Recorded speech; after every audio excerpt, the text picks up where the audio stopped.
Good evening, ladies and gentlemen. Welcome to this edition of the Primetime Newscast in the English language on Canal International. I'm called Maureen Z. We begin with our top stories.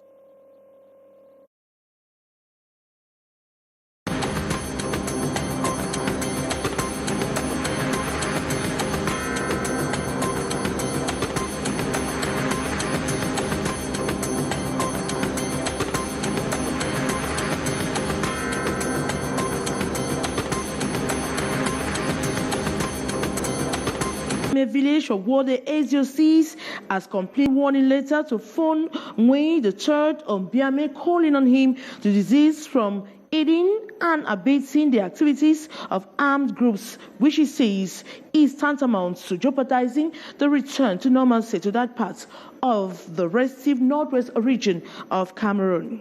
And the United Nations High Commission for Refugees says Cameroon needs more external support to be able to provide basic needs for the hundreds of thousands of refugees they harbor, despite the will by the country to take care of the needy population. The resources are limited.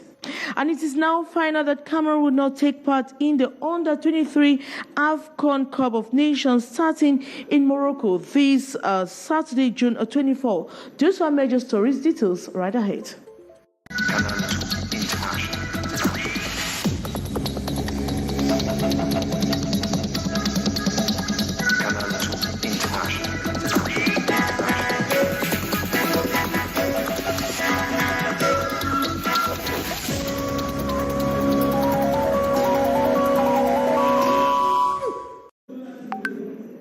Good evening once more, and welcome to this edition of the Primetime Newscast in the English language on Canal International. And we begin with sports news. The indomitable Lions of Cameroon are now at the red line as far as qualifying for the next African Cup of Nations in Ivory Coast, with their final group stage opponent Burundi beating Namibia this Tuesday 3-2. It puts Cameroon at a very tight corner, same point, 4 points, with Burundi still at the top of their group with 5 points. For Song and his boys to qualify the most records a win against Burundi in September at the Amadou Ahidjo Stadium in Yaoundé. And we stay in sports news this time around to talk about the AFCON, to talk about the Under-23 AFCON or 23 African Cup of Nations starting in Morocco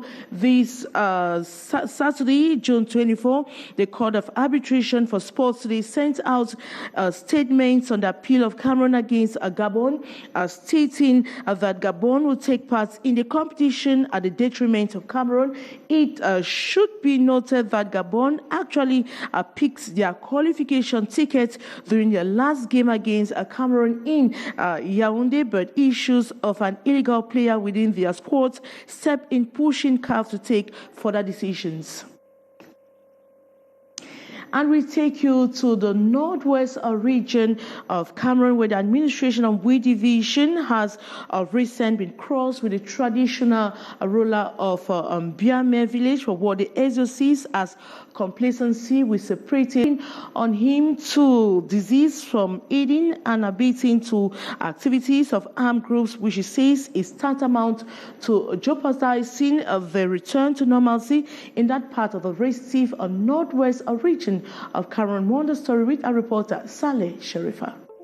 In a recent administrative letter addressed to the Fon of Mbiami in Ven subdivision of the Northwest region, the senior divisional officer from Bui has accused Fon Wei III of siding with separatist fighters. The administrative officer, Mayor Gilbert Sunday, bases his accusations on the fact that the traditional killing of the brigade commander of the gendarmerie in Mbiami, and most recently the killing of a police officer not far from the Fon's palace. All this, the senior divisional officer officer blames on separatist fighters, whom he describes as terrorists. The administrative head of Mbui Division says, on the contrary, the gun-carrying men mobilized the village to give a hilarious welcome to the traditional ruler upon return from a trip to the United States of America. The administrative correspondence does not end without the administrator reminding the custodian of tradition that as an auxiliary of the administration, the fund is bound to collaborate with government in efforts to a return to normalcy in Biami village, Nven subdivision, and Mbui division as a whole. Meanwhile, reports say the non-state armed men do not only call the shots in some rural areas of Mbui division, but also right in some parts of the headquarters, Kumbu. There has still been no response from the Mbiami traditional palace days after the senior divisional muscular outing. And the United Nations High Commission for Refugees says Cameroon needs more external support to provide basic needs for the hundreds of thousands of refugees she actually harbors. Despite the will by the country to take care of the needy population, the resources are limited. More on the story with our reporter, Haisencha. Cameroon harbors over 469,000 refugees, predominantly from neighboring Central African Republic, Chad and Nigeria, residing in almost all regions of the country, especially the east, north and far north. While some live in the renowned refugee camps, others are battling in major cities to make ends meet. The government of Cameroon and the United Nations High Commission for Refugees have been putting on enormous efforts to ameliorate the socio-economic conditions of the vulnerable population, but much resources are still required to meet their demands. Because altogether, we can undertake activities and ensure the inclusion of refugees, but also of the host communities into these plans, so that they have access to health, to education, to documentation, and to all the rights that you and we are enjoying. Joining the international community to commemorate the World Refugee Day this June 20th under the theme, Hope Away from Home, a world where refugees are always included, the UNHCR called on member countries to consolidate the safety of refugees along the borders. That we transition from the emergency response which is taking place when people are crossing the border to development activities. This is what we call the nexus. It's important to include refugees in the National Development Plan, for instance, the National Development Strategy 2030, but also the UNDCF, which is the United Nations Development Plan, if we can say like that. These, as many have lost their lives during such trans-border escapes. And refugees in Cameroon's economic city, Douala, have been reminded of the need to acquire more skills and have the necessary competence in order to be easily integrated into society. In Douala today, during the start of a 3-day training program for refugees who are expected to upgrade skills in livestock farming, Gladys Ambodiba completes that story.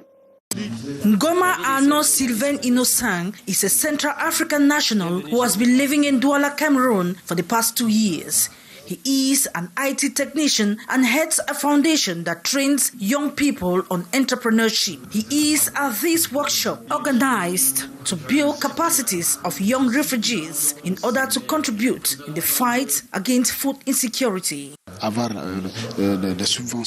We are expecting to have subventions so that we can contribute to provide food in Cameroon. For 3 days, these refugees will be trained on livestock farming and management. They want to know more on until the 45th day, how to feed them and administer treatment to the chickens. The initiative is that of Revolution Verte that has as objective to fight against hunger in Cameroon. Of humans. The training is part of activities to mark World Refugee Day this June 20, 2023, observed on the theme Hope Away from Home. The Association of Chiefs in the Wuri Division have lamented over the state of roads, high cost of living, civic attitudes of the population, and growing hate in Cameroon. The chiefs were talking at a press conference granted in Douala yesterday, during which they announced a peaceful protest march for August this year to protest against attacks on artists and other Cameroonians. More on this story with our reporter Gladys Ambotiba. The state of the roads are deplorable. From one subdivision to the other in the Wuri, movement is becoming more difficult. The population is suffering, and this is what the chiefs in the Wuri division have been bitter over. In a press briefing they granted in Douala, June 19, 2023, the chiefs lambasted the deteriorating state of the roads, which they described as shameful, coupled with the growing darkness in the streets of Cameroon's economic city, Douala. The chiefs in the Wuri also expressed concerns over the rate at which families are struggling to meet their basic necessities due to rising inflation in the country.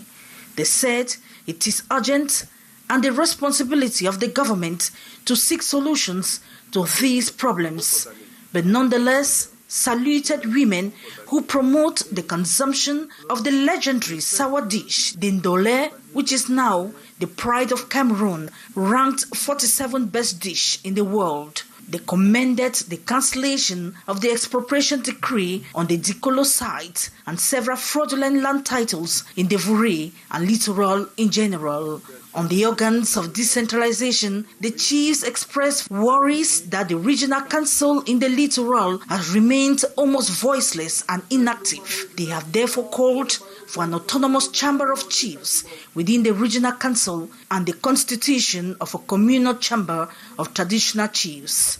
On extremism, the chiefs in the Wuri condemned the recurrent hate speech and attempts to sabotage and denigrate some chiefs in improving national cohesion. They extend compassion to artists and all Cameroonians who have been objects of attacks of all kinds by extremists with whom they have had differences of opinion, political and philosophical choices. Talking to media men, the president of the Association of Chiefs in the Wuri, Nes Esombe, said a peaceful march has been planned on Thursday, 10 August 2023, to protest against attacks on artists and other professionals, as if to say, do not touch my culture. Elections. Cameroon has described Nick John Afrondi, the national chairman of the Social Democratic Front Party, and who inspired many Cameroonians into the political battle, contributing immensely to the development of the electoral reforms. The Lekan board members pay tribute to the fallen SDF chairman in an ordinary session this day in the nation's political capital, Yaoundé. More on the story with our reporter, Hyson Cha. Like the rest of the political class, Elections Cameroon, Elekam, describes the departed Nick John Afrondi, chairman of the Social Democratic Front, as a fallen hero who worked tirelessly for the implementation and progress of democracy in Cameroon. Mr. Afrondi was a steadfast figure since the advent of multipartyism in the 1990s. His unwavering commitment to strengthening democracy, thereby contributing significantly to the building of our nation. As a significant proponent and symbol of democratic vitality in our country, the chairman's achievements and enduring impact on our political landscape, as well as indefatigable effort towards enhancing our democracy, will be remembered eternally. The electoral body ranging their tribute this Tuesday, June 20th, at the headquarters in Yaoundé while meeting during their second ordinary session for the year 2023. The electoral board reveals that some 225,879 electorates have been newly registered into the voters' registration list this year, taking the total number to 7,380,944 voters, an increase of 4.46%, an occasion to strategize for more results. Presided over by the Elekam Board Chair Eno Abrahams Ekpe, the session, as stipulated by Section 33, Sub 2 of the Electoral Code, is devoted to the reviewing and improving of the preliminary budget for 2024, a crucial element for the 2023 to 2025 electoral cycle.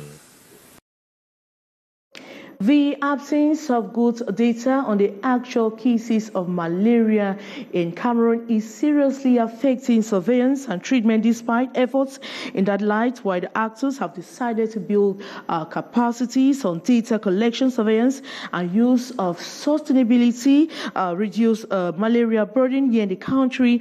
This with financial support from the Bill and Melinda Gates Foundation and technical support from Blue Square. More on the story with our reporter, Beatrice Ngamu. Malaria is highly endemic in Cameroon, with an estimated 6.9 million cases and 15,000 deaths in 2021, majority children. Despite government's burden to high-impact initiative to reduce malaria cases and deaths through the National Malaria Control Program, the absence of a good data to report accurate cases, that is what reflects our system, makes it difficult to reduce malaria burden. We are coming in to fill the gaps and see in what ways can we improve or strengthen the surveillance and data use system. Our first goal is to ensure that there is high quality data that is reported on time. The second objective is also for that data to be properly managed by those who want to use them to take decisions, and so that all data that is in different sources, because data is scattered everywhere, can be brought into a system, or what we call a malaria data repository or a malaria information system. It is also about ensuring that data is properly used. For instance, that facilities are able to analyze their own data, they are able to review their data, they are able to use their data to take decisions first at their level, and it can help. How can it help? We can make sure that people don't order drugs that they don't need to order, or they can order the right quantities of drugs when they have the right information or data that are well used. Mission for the next 3 years, with the funding from the Bill and Melinda Gates Foundation, technical expertise from Blue Square. Our contribution will be essentially a technical contribution. We have many data scientists and a lot of expertise in informatics sciences, and the goal is to bring these competencies and to bring this collaboration between CHI, the Ministry of Health. The approach to improve malaria data reporting in Cameroon is to increase quality and timeliness of data reported from public and private health facilities, community health workers, and campaigns. And that report by Beatrice Ngamo brings us to the end of this edition of the Prime Time Newscast in the English language on Canal the International. Thanks so much for watching. But coming up next is The Brief with Lil Peugeot. So we'll be back same time tomorrow. Good night.